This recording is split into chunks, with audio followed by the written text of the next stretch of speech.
মাধ্যমিক পাশে বিপুল শূন্যপদে নতুন নিয়োগ শুরু হচ্ছে এবং যে বিজ্ঞপ্তি সম্পর্কে এই ভিডিওতে আমরা আলোচনা করছি এটি হচ্ছে এসএসসি জিডি রিক্রুটমেন্ট 2024-25, অর্থাৎ এসএসসির মাধ্যমে জিডি কনস্টেবল পোস্টে 2024-25-এ নতুন নিয়োগ শুরু হচ্ছে, যেখানে টোটাল ভ্যাকেন্সি রয়েছে 40,000 প্লাস এবং প্রিভিয়াস ভ্যাকেন্সি অর্থাৎ আগের বছর টোটাল ভ্যাকেন্সি ছিল 46,617টি এবং এই বছর 40,000 প্লাস শূন্য পদে নিয়োগ করা হবে এবং তোমরা অ্যাপ্লিকেশন করতে পারবে এসএসসির অফিসিয়াল ওয়েবসাইটে মাধ্যমিক পাস শিক্ষাগত যোগ্যতায় এবং পশ্চিমবঙ্গের প্রত্যেকটি জেলা থেকেই তোমরা অ্যাপ্লিকেশন করতে পারবে, যেখানে গুরুত্বপূর্ণ পোস্টে এবং অত্যন্ত ভালো মানের বেতনে তোমরা চাকরি পেতে পারো। আজকে এই ভিডিওটি পুরোপুরি দেখো, এই নিয়োগ সংক্রান্ত প্রত্যেকটি তথ্য সম্পর্কে আলোচনা করব। অর্থাৎ তোমরা কবে থেকে অ্যাপ্লিকেশন করতে পারবে, কিভাবে অ্যাপ্লিকেশন করতে পারবে, সিলেকশন প্রসেস কি রয়েছে এবং তোমাদের পরীক্ষা কবে হবে সেই সম্পর্কিত তথ্য নিয়ে আলোচনা করব। যারা এসএসসি জিডি কনস্টেবল পরীক্ষার জন্য প্রিপারেশন নিচ্ছ তাদের জন্য আজকের এই ভিডিওটি অত্যন্ত গুরুত্বপূর্ণ হতে চলেছে।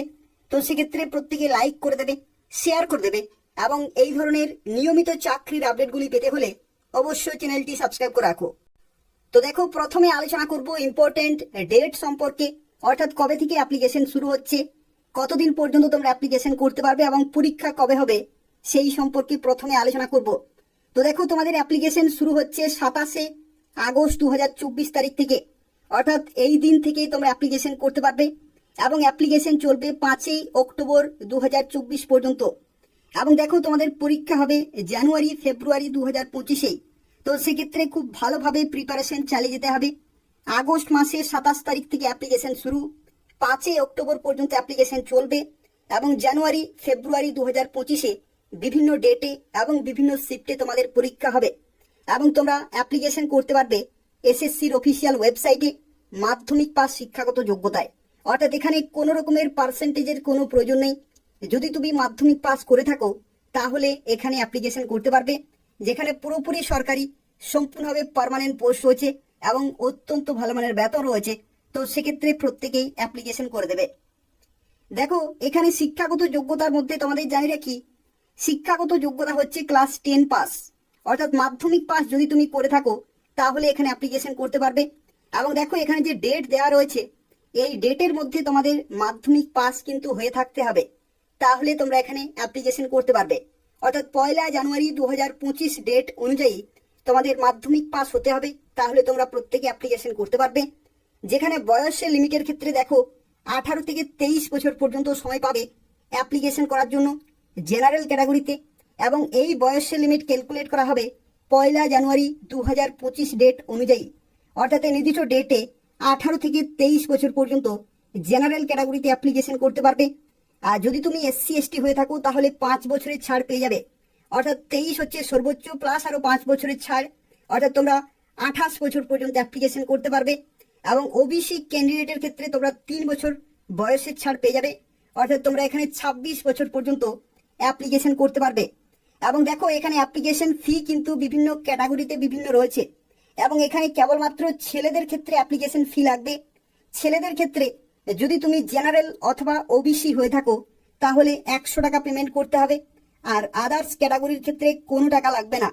অর্থাৎ যদি তুমি যে কোনো ক্যাটাগরির মেয়ে হয়ে থাকো কোনো টাকা লাগবে না, এসসি এসটি কোনো টাকা লাগবে না এবং এক্স সার্ভিসম্যান তাদের ক্ষেত্রেও কিন্তু কোনো টাকা লাগবে না। অর্থাৎ ছেলেদের ক্ষেত্রে যদি তুমি জেনারেল অথবা ওবিসি হয়ে থাকো তাহলে তোমাদেরকে এখানে 100 টাকা ফি পেমেন্ট করতে হবে। তো দেখো, এটা হচ্ছে আগের বছরের ভ্যাকেন্সি ডিটেল, অর্থাৎ আগের বছর যে বিজ্ঞপ্তি জারি হয়েছিল সেই বিজ্ঞপ্তির ক্ষেত্রে টোটাল ভ্যাকেন্সি 46,617টি, যেখানে দেখো ছেলেদের ক্ষেত্রে ভ্যাকেন্সি রয়েছে 41,467টি এবং মেয়েদের ক্ষেত্রে ভ্যাকেন্সি দেখতে পাচ্ছ এখানে 5,150টি কিন্তু রয়েছে। তো সেক্ষেত্রে দেখতে পাচ্ছ খুব ভালো কিন্তু ভ্যাকেন্সি ছিল আগের বছর এবং এই বছরও 40,000 প্লাস শূন্য পদে নিয়োগ করা হবে। এবং এখানে দেখো, যে সমস্ত গুরুত্বপূর্ণ পোস্টে তোমরা চাকরি পেতে পারো তার মধ্যে রয়েছে বিএসএফ, অর্থাৎ বর্ডার সিকিউরিটি ফোর্সে তোমরা কনস্টেবল জিডি পোস্টে চাকরি পেতে পারো, অর্থাৎ জেনারেল ডিউটি বিএসএফ এ কনস্টেবল পোস্টে চাকরি পেতে পারো। CISF central industrial security force রয়েছে, CRPF central reserve police force রয়েছে, এসএসবি সশস্ত্র সীমাবল, ITBP Indo Tibetan border police, Assam rifle এবং তার শেষে দেখো এখানে এসএসএফ রয়েছে এবং এনসিবি রয়েছে, নার্কোটিক কন্ট্রোল ব্যুরো। এই সমস্ত যে বিভিন্ন ফোর্স রয়েছে, এই সমস্ত ফোর্সের তরফ থেকে জেনারেল ডিউটি কনস্টেবল পোস্টে তোমরা চাকরি পেতে পারো। এবং যেহেতু এই বছর অর্থাৎ 2024-25-এর যে নিয়োগ হচ্ছে, সেই নিয়োগের ক্ষেত্রে 40,000 প্লাস শূন্যপদ থাকবে। তো সেক্ষেত্রে সুবর্ণ সুযোগ রয়েছে, তোমরা খুব ভালোভাবে প্রিপারেশন কিন্তু চালিয়ে যাও। ম্যাক্সিমাম ক্যান্ডিডেট এবারের নিয়োগের ক্ষেত্রেও কিন্তু চাকরি পাবে। এবং এই সমস্ত বিভিন্ন ফোর্স রয়েছে এবং খুব ভালো মানের বেতন রয়েছে। তো সেক্ষেত্রে নির্দিষ্ট সময়ের মধ্যে অবশ্যই প্রত্যেকেই অ্যাপ্লিকেশন করে দেবে। দেখো এখানে সিলেকশন প্রসেসের মধ্যে তোমাদের জানিয়ে রাখি, প্রথমে হবে কম্পিউটার বেসড এক্সামিনেশন, তারপরে হবে physical standard test, physical efficiency test এবং মেডিকেল এক্সামিনেশন, তারপরে হবে ডকুমেন্ট ভেরিফিকেশন। এবং দেখো এখানে একটি তথ্য তোমাদের জানিয়ে রাখি, এই যে কম্পিউটার বেসড এক্সামিনেশন হচ্ছে, এই পরীক্ষায় প্রাপ্ত নম্বরের ভিত্তিতে কিন্তু ফাইনাল মেরিট লিস্ট জারি করা হবে।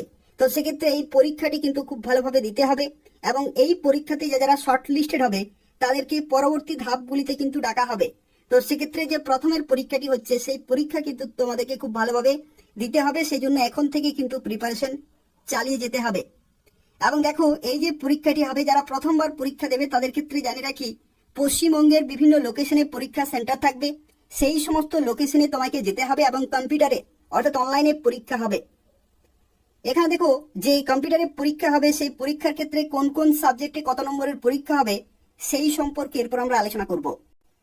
তো দেখো যে অনলাইনে তোমাদের পরীক্ষাটি হবে, সেই পরীক্ষার ক্ষেত্রে টোটাল 4টি সাবজেক্ট থাকবে। প্রথম সাবজেক্ট হচ্ছে জেনারেল ইন্টেলিজেন্স অ্যান্ড রিজনিং, এটা হচ্ছে প্রথম সাবজেক্ট, যেখানে 20টি কোশ্চেন 40 নম্বরের পরীক্ষা, অর্থাৎ এক একটি প্রশ্নের জন্য 2 নম্বর করে থাকবে। পরবর্তী সাবজেক্ট হচ্ছে general knowledge and general awareness, যেখানে 20টি কোশ্চেন 40 নম্বরের পরীক্ষা। পরবর্তী রয়েছে এলিমেন্টারি ম্যাথমেটিক্স, যেখানে 20টি কোশ্চেন 40 নম্বরের পরীক্ষা। এবং তারপরে রয়েছে ইংলিশ অথবা হিন্দি যে কোনো একটি, যেখানে 20টি কোশ্চেন 40 নম্বরের পরীক্ষা। এবং এখানে দেখতে পাচ্ছ টোটাল কিন্তু 60 মিনিট তোমরা সময় পাবে। এই 60 মিনিটে তোমাকে 4টি যে সাবজেক্ট রয়েছে, সেই 4টি সাবজেক্ট কিন্তু তোমাকে কমপ্লিট করতে হবে। অর্থাৎ এখানে তোমরা বুঝতে পারছো টোটাল যে নাম্বার অফ কোশ্চেন সেটা হচ্ছে 80টি, এবং তোমাদের যে পরীক্ষা হবে সেটি হবে 160 নম্বরের, অর্থাৎ 80টি কোশ্চেন 160 নম্বরের পরীক্ষা এবং 60 মিনিট তোমরা কিন্তু সময় পাবে। এবং এই পরীক্ষার ক্ষেত্রে দেখো এখানে নেগেটিভ মার্কিং তোমাদের জানিয়ে রাখি, নেগেটিভ মার্কিং এর ক্ষেত্রে দেখো 0.25, অর্থাৎ এখানে 1/4 এখানে কিন্তু নেগেটিভ মার্কিং রয়েছে। অর্থাৎ যদি তোমাদের 4টি ভুল হয় তাহলে 1 নম্বর কাটা যাবে, আর যদি একটি ভুল হয় তো সেক্ষেত্রে 0.25 নম্বর কিন্তু কাটা যাবে। এবং এখানে দেখো যে পরীক্ষা হবে, সেই পরীক্ষা কিন্তু বিভিন্ন ল্যাঙ্গুয়েজে হবে। টোটাল 15টি কিন্তু ভাষাতে পরীক্ষা হবে টোটাল, যেখানে দেখো ইংলিশ এবং হিন্দি ছাড়া আরো 13টি কিন্তু আঞ্চলিক ভাষা রয়েছে, এবং যেখানে দেখো বাংলা ভাষাও কিন্তু রয়েছে। অর্থাৎ তোমরা চাইলে বাংলা ভাষাতেও পরীক্ষা দিতে পারবে।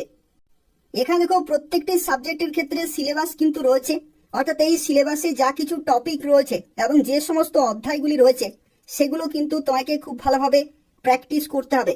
এবং এই ভিডিওর ডেসক্রিপশন বক্সে আমি এই যে সিলেবাস রয়েছে সেই সিলেবাসের পিডিএফ আমি শেয়ার করে দেবো, সেখান থেকে তোমরা এগুলো কিন্তু চেক করতে পারবে। অর্থাৎ যে সমস্ত দেখো এখানে অধ্যায়গুলি রয়েছে, নাম্বার সিস্টেম থেকে শুরু করে ডেসিমেল, ফ্র্যাকশন, এবং তারপরে দেখো percentage, ratio, proportion, average, interest, profit and loss, discount, mensuration, time and distance, ratio and time, time and work, এই সমস্ত যে অধ্যায়গুলি রয়েছে এগুলো কিন্তু খুব ভালোভাবে তোমাকে প্রিপারেশন নিতে হবে। এবং এই পরীক্ষাটি হয়ে যাওয়ার পরে তোমাদের হবে ফিজিক্যাল স্ট্যান্ডার্ড টেস্ট এবং ফিজিক্যাল এফিসিয়েন্সি টেস্ট হবে, তারপরে হবে মেডিকেল এক্সামিনেশন, এবং তারপরে তোমাদের হবে ডকুমেন্ট ভেরিফিকেশন। এখানে দেখো ফিজিক্যাল এফিসিয়েন্সি টেস্টের ক্ষেত্রে দেখো ছেলেদের ক্ষেত্রে রয়েছে 5 কিলোমিটার 24 মিনিটে এখানে রেস রয়েছে, আর মেয়েদের ক্ষেত্রে 1.6 কিলোমিটার 8 মিনিট এবং এখানে 30 সেকেন্ড রয়েছে। অর্থাৎ 8.5 মিনিটে তোমাদের 1.6 কিলোমিটার কিন্তু কভার করতে হবে, এবং এটা তোমাদের প্রত্যেকের জন্যই। আর যারা লাদাখ রিজিয়ন থেকে তাদের ক্ষেত্রে দেখতে পাচ্ছ এখানে কিন্তু আলাদা রয়েছে।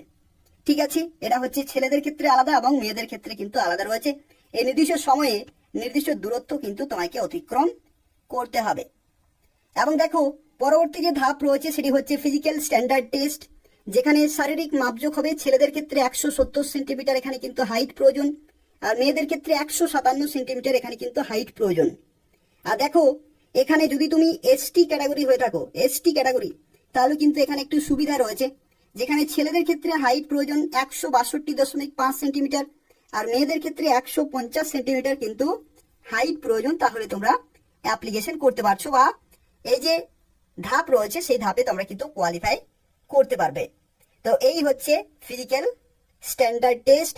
এবং দেখো এখানে চেস্টেরও কিন্তু মাপজোক রয়েছে। চেস্টের ক্ষেত্রে 80 সেন্টিমিটার আনএক্সপান্ডেড, যেখানে মিনিমাম 5 সেন্টিমিটার এখানে কিন্তু এক্সপানশন রয়েছে, অর্থাৎ 80 থেকে ফুলিয়ে 85 কিন্তু করতে হবে। আর যদি তুমি এসটি ক্যাটাগরি হয়ে থাকো তাহলে দেখো 76 থেকে আরো 5 সেন্টিমিটার এখানে কিন্তু এক্সপানশন করতে হচ্ছে, অর্থাৎ এসটি ক্যাটাগরির ক্ষেত্রে এখানে কিন্তু বিশেষ ছাড় রয়েছে। তো এগুলো হচ্ছে পরবর্তী ধাপ, অর্থাৎ ফিজিক্যাল স্ট্যান্ডার্ড টেস্টের ক্ষেত্রে এই সমস্ত শারীরিক মাপজোকগুলি কিন্তু হবে। এবং তারপরে দেখো হবে মেডিকেল এক্সামিনেশন, এবং মেডিকেল এক্সামিনেশনের ক্ষেত্রে তোমাদের কিন্তু মেডিকেল টেস্ট হবে। এবং দেখো এখানে বলা হচ্ছে at the time of DME, অর্থাৎ যে ডিটেলড মেডিকেল এক্সামিনেশন হবে সেখানে কিছু গুরুত্বপূর্ণ ডকুমেন্ট কিন্তু তোমাদের ভেরিফাই করা হবে। যেমন মাধ্যমিকের যে বয়সের প্রমাণপত্র বা এডমিট কার্ড বা সার্টিফিকেট সেটা কিন্তু চেক করা হবে। ডোমিসিল সার্টিফিকেট, যদি তোমাদের এনসিসি সার্টিফিকেট থাকে তাহলে এগুলো কিন্তু ভেরিফাই করা হবে। এবং তারপরে দেখো কাস্ট সার্টিফিকেট রয়েছে, তুমি কোন ক্যাটাগরি, এগুলো কিন্তু চেক করা হবে। এবং তারপরে তোমাদের ডকুমেন্ট ভেরিফিকেশন হবে, অর্থাৎ যে সমস্ত অরিজিনাল ডকুমেন্টগুলো রয়েছে, শিক্ষাগত যোগ্যতা, বয়সের প্রমাণপত্র, রেসিডেন্সিয়াল সার্টিফিকেট, যা কিছু রয়েছে প্রত্যেকটি কিন্তু ভেরিফাই করা হবে। অর্থাৎ যখন তুমি অ্যাপ্লিকেশন করবে তখন যা কিছু তথ্য তুমি দেবে প্রত্যেকটি তথ্য কিন্তু চেক করা হবে সেই ডকুমেন্ট ভেরিফিকেশনের সময়। তো সেক্ষেত্রে অ্যাপ্লিকেশন করার সময় যা কিছু দেবে প্রত্যেকটি কিন্তু সঠিকভাবে চেক করে নেবে। যে কোনো সময় যদি কোনো জায়গাতে মিসম্যাচ হয়ে যায় তাহলে কিন্তু রিজেক্টেড হয়ে যাবে। তো সেগুলি মাথায় রেখে কিন্তু অ্যাপ্লিকেশন পুরোপুরি কমপ্লিট করে দেবে। তো দেখো এখানে তোমাদের বেতন কি রকমের পাওয়া যায় সেই সম্পর্কে এরপর আমরা আলোচনা করব। এবং দেখো এই সমস্ত পোস্টের ক্ষেত্রে লেভেল 3 বেতন পাওয়া যায়। লেভেল 3 বেতন হচ্ছে 21,700 থেকে 69,100। এটা হচ্ছে পে ম্যাট্রিক্স, কিন্তু এর থেকে অনেক বেশি স্যালারি তোমরা কিন্তু শুরুতেই পাবে। তার কারণ হচ্ছে এই যে 21,700 এটা হচ্ছে শুরুতেই বেসিক পে তোমাদের, এটা হচ্ছে শুরুতেই বেসিক পে, অর্থাৎ 21,700 হচ্ছে স্টার্টিং বেসিক পে। এটাতে তোমরা পাবেই, প্লাস এর সাথে তোমরা ডিএ পেয়ে যাবে 50%। ঠিক আছে, ডিএ পেয়ে যাবে এখানে 50%। এবং তার সাথে তোমরা কিন্তু এইচআরএ পেয়ে যাবে, হাউস রেন্ট অ্যালাউন্স তোমরা কিন্তু পেয়ে যাবে। এবং যে লোকেশনে তুমি চাকরি পাবে তার উপর ডিপেন্ড করছে তোমাদের কিন্তু হাউস রেন্ট অ্যালাউন্স। এবং এই যে হাউস রেন্ট অ্যালাউন্স এটা কিন্তু 10% থেকে শুরু হয়। ঠিক আছে, 10% থেকে শুরু করে 20% থাকে কিছু সিটির ক্ষেত্রে, আবার কিছু সিটির ক্ষেত্রে কিন্তু 30%ও কিন্তু পাওয়া যায়। তো সেক্ষেত্রে তুমি কোন লোকেশনে চাকরি পাচ্ছ তার উপর কিন্তু ডিপেন্ড করছে। ভারতবর্ষে যে সমস্ত সিটিগুলি রয়েছে সেই সমস্ত সিটিগুলিকে এক্স ক্যাটাগরি, ওয়াই ক্যাটাগরি এবং জেড ক্যাটাগরি কিন্তু ডিভাইড করা হয়।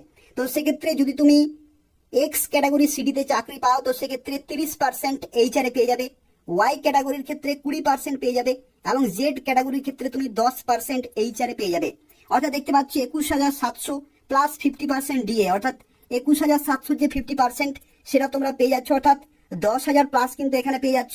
অর্থাৎ ডিএ মিলিয়ে তোমাদের কিন্তু 31,000 প্লাস কিন্তু বেতন হয়ে যাচ্ছে, প্লাস এইচআরএ হচ্ছে 10%। তো সেক্ষেত্রে দেখতে পাচ্ছ 33 থেকে 34,000 টাকা কিন্তু এমনিতেই বেতন হয়ে যাচ্ছে, প্লাস আরো বিভিন্ন অ্যালাউন্স গুলো কিন্তু তোমরা এখানে পেয়ে যাবে। মেডিকেল অ্যালাউন্স থেকে শুরু করে স্পেশাল অ্যালাউন্স, এই সমস্ত বিভিন্ন অ্যালাউন্স গুলো কিন্তু পাওয়া যায়। তো সেক্ষেত্রে শুরুতেই তোমরা 34,000 প্লাস কিন্তু এই সমস্ত পোস্টের ক্ষেত্রে পেয়ে যাবে। তো সেক্ষেত্রে অত্যন্ত ভালো বেতন রয়েছে, গুরুত্বপূর্ণ পোস্ট রয়েছে। প্রিপারেশন কিন্তু খুব ভালোভাবে চালিয়ে যাও এবং নির্দিষ্ট সময়ের মধ্যে অবশ্যই অ্যাপ্লিকেশন পুরোপুরি কমপ্লিট করে দেবে। তবু যদি কোনো প্রশ্ন থাকে তাহলে অবশ্যই কমেন্ট করে জানাবে, আমি তোমাকে সঙ্গে সঙ্গে রিপ্লাই দিয়ে দেবো। এবং তাছাড়া বলে রাখি, যারা এখনো অব্দি আমাদের চ্যানেলটি সাবস্ক্রাইব করোনি, বারবার রিকোয়েস্ট করা হচ্ছে, পশ্চিমবঙ্গের এবং কেন্দ্রীয় সরকারের প্রত্যেকটি চাকরি বিজ্ঞপ্তি সময় মতো পেতে হলে অবশ্যই চ্যানেলটি সাবস্ক্রাইব করে রাখো। ধন্যবাদ।